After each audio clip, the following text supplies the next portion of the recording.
Guddu cartoon.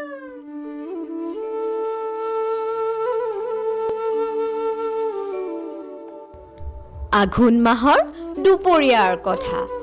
ৰাজুৱে নিজে কষ্ট কৰি কৰা ধানবোৰ পকা দেখি আনন্দতে আত্মহাৰা হৈ পৰিল। সি ঘৈণীয়েকক ক'লে, হেৰা, শুনিছানে? আমাৰ সোণগুটিবোৰ চপাবলৈ সময় হৈ গ'ল। আমি কাইলৈৰ পৰাই ধানবোৰ কাটিব লাগিব। তাৰ উত্তৰত ঘৈণীয়েকে ক'লে, হয়, আপুনি ঠিকেই কৈছে। এনেদৰে কৈ দুয়ো ঘৰলৈ বুলি গুচি গ'ল। ৰাজুৰ খেতিডৰাৰ কাষতে এজোপা ডাঙৰ গছ আছিল।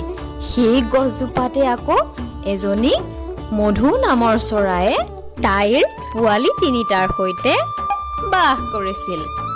সুখ আৰু আনন্দেৰে সিহঁতে দিনবোৰ পাৰ কৰিছিল।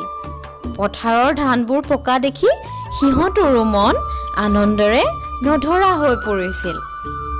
পিছদিনাখন ৰাতিপুৱা ৰাজুৱে ধানবোৰ কাটিবলৈ বুলি আহিল। মধু চৰাইজনীয়েও বহুতো ধান নিজৰ বাহলৈ বুলি লৈ গ'ল। তাই আৰু পোৱালি দুটাই পেট ভৰাই আহাৰ খালে আৰু কিছু অংশ সিহঁতে খাচি ৰাখিলে। সময়বোৰ পাৰ হ'বলৈ ধৰিলে আৰু সেইদিনাখন ৰাতিৰে পৰা নেৰা নেপেৰাকৈ বৰষুণ দিবলৈ ধৰিলে। বৰষুণৰ ফলত মধুৱে ক'তো খাদ্য বিচাৰি যাবলৈ নোৱাৰা হ'ল। ধাৰাসাৰে বৰষুণ দি থকা দেখি তাইৰ পোৱালীকেইটাই বৰ ভয় খালে। তেতিয়া তাই ক'লে, মাইনাহঁত, তোমালোকে ভয় নকৰিবা, মই তোমালোকৰ লগতে থাকিম। মই যে কিছু পৰিমাণে খাদ্য খাচি থৈছিলোঁ, সেইখিনিৰে আমি দুদিনমান চলি যাব পাৰিম। এনেদৰে কৈ তাই পোৱালীকেইটাক বুকুৰ মাজত সুমুৱাই ল'লে।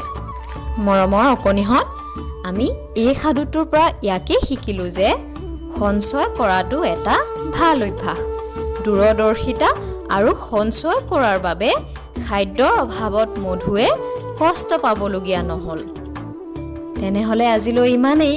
পুনৰ এটা ভিডিঅ' তোমালোকৰ মাজলৈ লৈ আহিম। তোমালোকে চাই থাকিবা দেই।